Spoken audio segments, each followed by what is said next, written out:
What's going on, everybody? Matt Wacek here. Welcome back to the channel.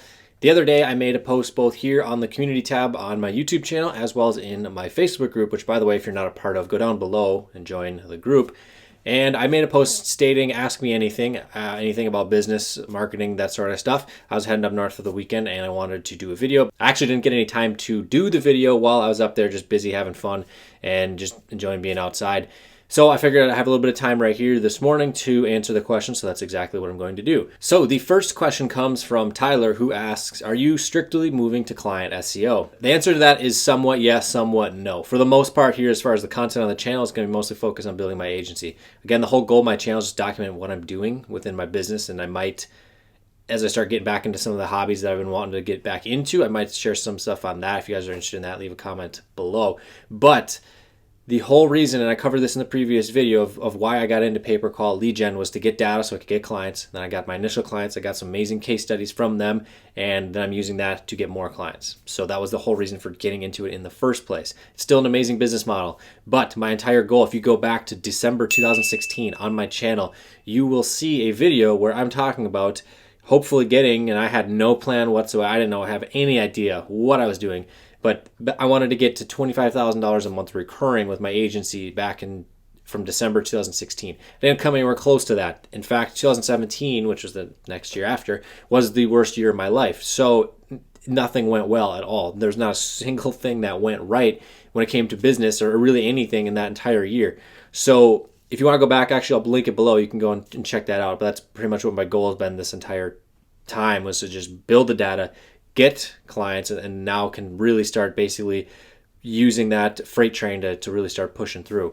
So there's the answer to that. It's going to be a lot of client SEO, or not necessarily just strictly SEO, just agency type of stuff, because I really like running service businesses because I just know them inside and out, because a landscaping company is very similar to a marketing agency in terms of the systems and how you set things up. Not necessarily the work, obviously, but there's a lot of things that I really like that I've come to learn over the past decade now, basically, with having businesses that I've been able to really know and enjoy. So that's going to be stuff I'm going to be sharing here on the channel. So be sure to go down below and be subscribed so you can stay up to date on all the content that is going to be coming your way here on my channel. So the next question comes from Jeremy, who asks, is your decision to move to more client SEO because GMBs are getting spammed, it's hard to stick, and organic takes long and hard to scale fast and less conversions? So I actually answered this in the group, but no, it has nothing to do with Google My Business listings getting spammed. I've actually never lost one.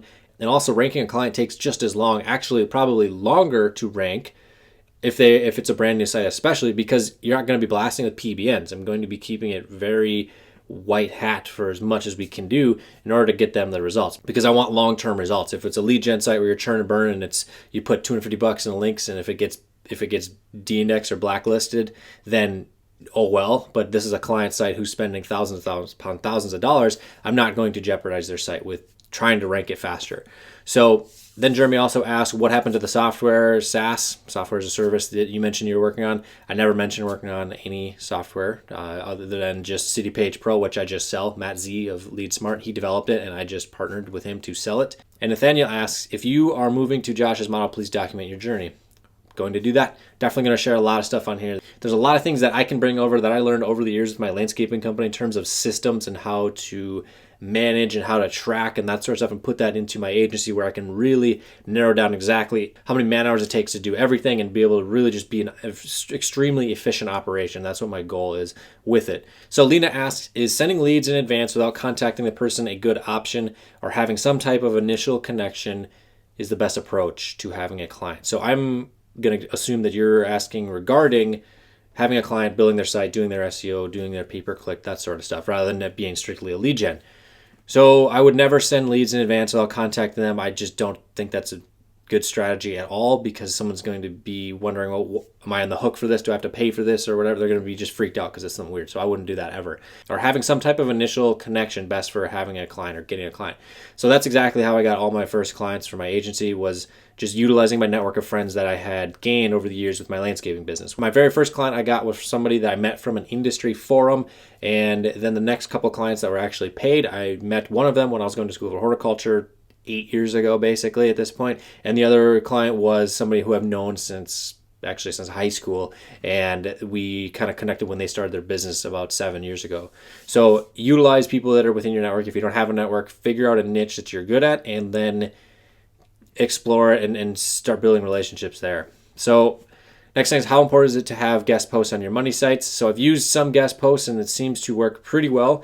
The only times I've used it were on client sites who had some ridiculously competitive rankings. So it definitely moved the needle. It wasn't as explosive as like a PBN.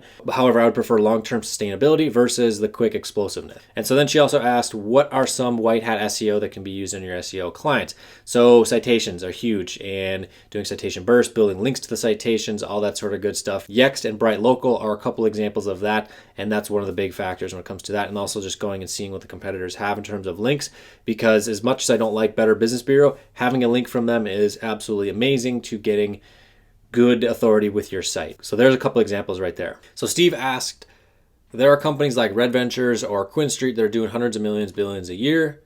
What are they doing differently in terms of site building and resource allocation?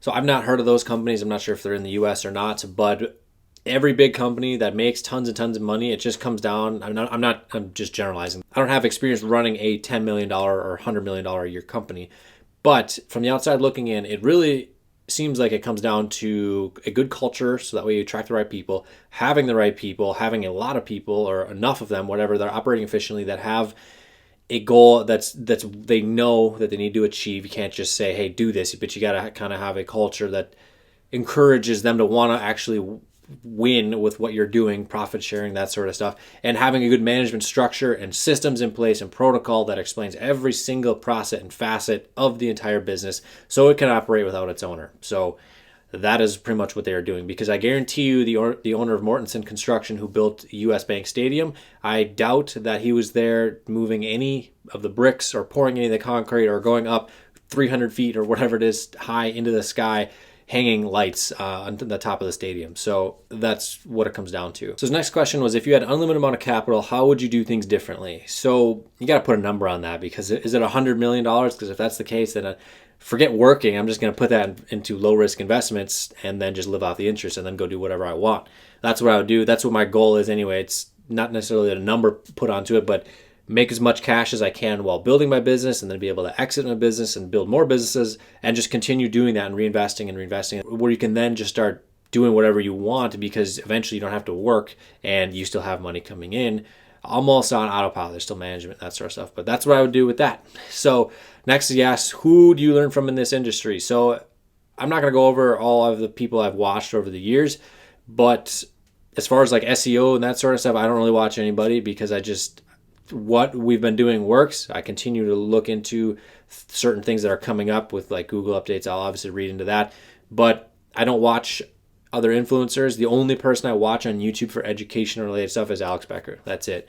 His stuff is top notch, who I've learned from over the past 5 years almost now, of just first initially was SEO when he was doing it, SourceWave, and then all the online marketing stuff, the high level stuff with running paid ads and putting together offers and selling and all that sort of stuff. That's where I learned all that, and like LTV, just everything, email marketing, all of that came from watching his channel. I know he's deleted the vast majority of his videos, but what his channel is now is all about basically just fixing your brain, fixing the way you think, fixing the way you work, your habits, all that sort of stuff. So I watch all of those videos because they are extremely valuable to having a good, productive life and being able to accomplish things. So that's extremely important to me, and that's what I watch. Other than that, I don't watch anyone else on YouTube other than just like entertainment stuff like Daily Driven Exotics and the Stradman. So Gaurav asks, what are methods you are using to acquire new clients or leads to convert apart from YouTube channel? So I have a YouTube channel for my agency. That's how I've gotten a lot of the initial clients, aside from the people who I already had known offline. But he asked also like cold calling, emails, paid ads. So no cold calling, no emailing, no cold emailing. Don't even waste your time with it. Some people may say that it works. I think it's a gigantic waste of time, because you're trying to go through a wall basically where someone already has their guard up if you're reaching out to them. What you want to be doing is you want to be in the position of power and abundance where they're coming to you, because you obviously do the work ahead of time like I did.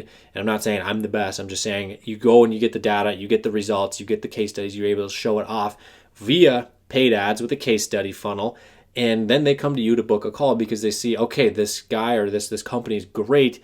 I need to work with them, rather than you reaching out to them looking desperate, because I had tried that 3-4 years ago. It didn't work. It did not work. I would highly suggest not doing it. Just take your effort and focus it into getting the data with whatever it is that you're selling. If you're selling email marketing services, if you're selling pay-per-click services, if you're selling SEO services and website design, do it yourself for free. Get the initial clients. If you got to get one for free, then or they pay nothing for it, go do that, and then get the paid clients, and then use them to get case studies and do the same thing over and over again.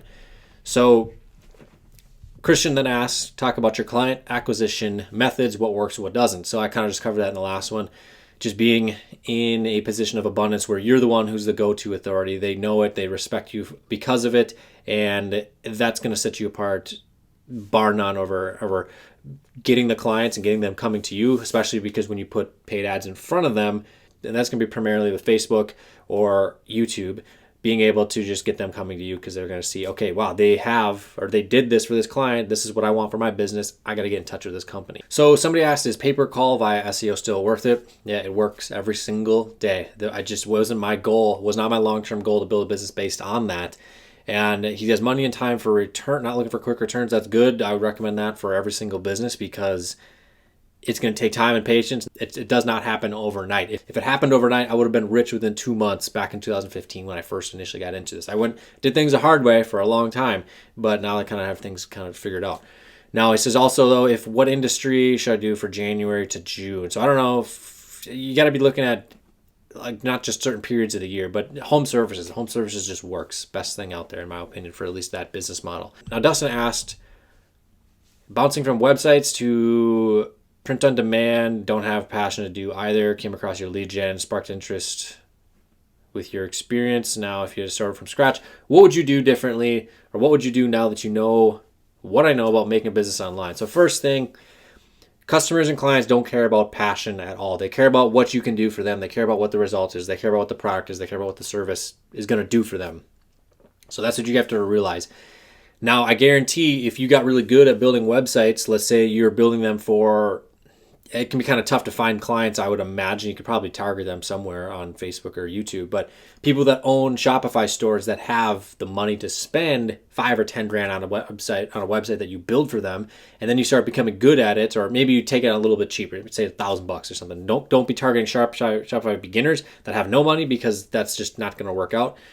But the companies that are building brands that maybe don't have a team, I mean, there's probably a small niche of them out there. Then if you get good at it, then people are going to be coming to you and say, here's 10 grand, build my website. I guarantee you're going to have you'll at least enjoy doing that as a service. So I'd also pick one or the other, because I wouldn't try to do Shopify, and then I also wouldn't try to do websites as a service, especially if it's for a completely different industry like home services, for example.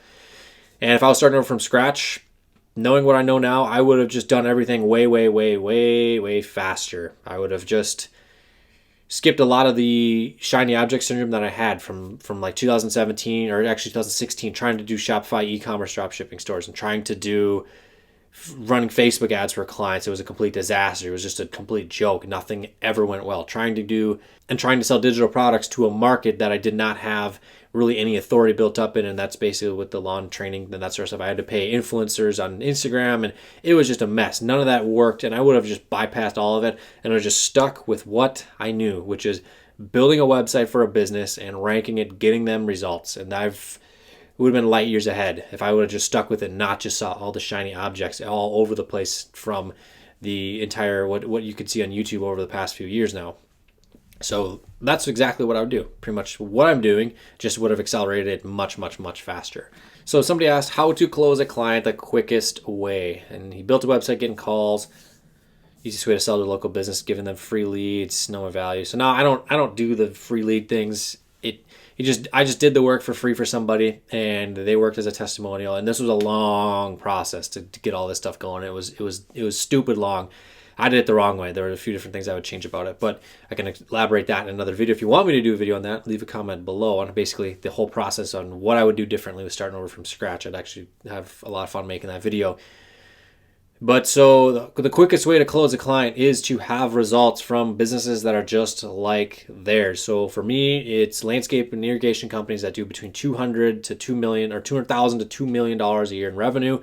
And when they see that we can get results and 5 and 6 figure per year in new revenue results for them, and these are companies in that same revenue range, similar size, same services that they offer. They're just in a different location. They're going to see, okay, they really resonate with that, and they're going to realize, okay, sweet, they can do this for these guys. They can do that for me too. I want in. And also, with me being, I'm going to say there's probably no one else that knows more, that's selling marketing services to landscaping irrigation companies, that knows more about the industry than me. I'm going to say that right now. You can say whatever you want about me. I know it because I spent 15 years practically in this entire industry.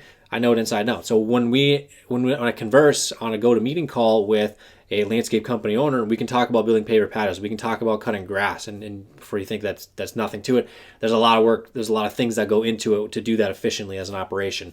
We can talk about the DOT, trucks, trailers. There's so many different things that we can talk and connect with, that it becomes an easy choice to want to work with my company because I know exactly everything that goes on within their business up to a certain revenue point. Obviously, if there's a company that's doing $50 million a year, that they're a completely different ballpark than the guys that are 200 to 2 million. That's why I chose that range. So being able to resonate with your prospective clients and understand their business and be actually care about their business, because I care about each and every single one of my clients and the success of their business. Being able to do that is what is huge, and caring about how their success happens and being able to really resonate with them, that's going to sell more than anything. And that combined with the results, of course. So then he also asked, doing lead gen for hair braiding, starting to realize the quickest way to make money is go after the salon owners, not the stylist. So the only time I could imagine working with a stylist, and I have a relative I actually did a small website for, would be if they are someone who rents a booth within the salon. So let's say they got salon name, whatever it is, and there's all the people underneath, they're not employees of the salon. They are their own business. They have their own name. So that way, I mean, and some of them, they have budgets. They're not going to be crazy. They're not going to be $20,000 a year budgets for what their work is, most likely. But there's that option there that you could go with to get started, and then use that as case studies and results to show to the salon owners who have the high-end salon. These are the ones that are going to be focused on doing mostly work for women, where they're spending hundreds of dollars on their hair and makeup or whatever else it is that's done at the salon, and then targeting them as clients and then getting them on board with their website and all that sort of stuff, and setting up booking software, connecting it to their website. There's all that goes into it. So hopefully that answers your question. So last question is, someone based in India. I offer digital marketing at low prices, but do clients close deal without meeting in person? So even the clients that I know in person, we did not meet. Actually, one of them that was actually a really good friend. I did go and meet with them to discuss this and all that sort of stuff, but they're also they're good friends. So other than that, every single one of them has been online only, or just via the phone, send an invoice or send over the link to my pay funnel so that way they can sign up for the subscription. You don't have to be in person. In fact, Josh Nelson from Plumber HVAC SEO, even if a client is in his area or when he was doing sales, or his sales staff, they don't go and meet with the clients. Nobody meets with the clients. It's just faster to do it with telecommunications, with GoToMeeting or other software. Now, if I was you and you're in India, a lot of business owners in the US are extremely jaded to somebody from India and that sort of stuff. It's just, they've been burned in the past by people who outsource the work to them, or they hired someone that's based in there, that sort of stuff. So what you need to do is become extremely good at something. Maybe it's white labeling, and being extremely good at white labeling or becoming a white label agency. You can still make a tremendous amount of money doing that, and do that rather than being the front end customer or front end relationship with the business. That can be a great way to at least get started, and then you can maybe eventually go into it, because you could hire sales staff from the US if you wanted to. That's going to take a lot of money. So anywho, that was a long video. There's a lot of questions. I like doing these, so be sure to go down below, drop a like on this video if you like these Ask Me Anything questions, where I can kind of go in depth answering all your guys' questions. And if you have any questions on what I've answered thus far, go down below, leave a comment, and also be sure to go down below, smash that subscribe button, and hit the bell for notifications so you know when the newest content comes live here on the channel. If you want me to do another Ask Me Anything, let me know also in the comments, and we'll probably do something like that next week. So with that said, I'll see you guys in the next video.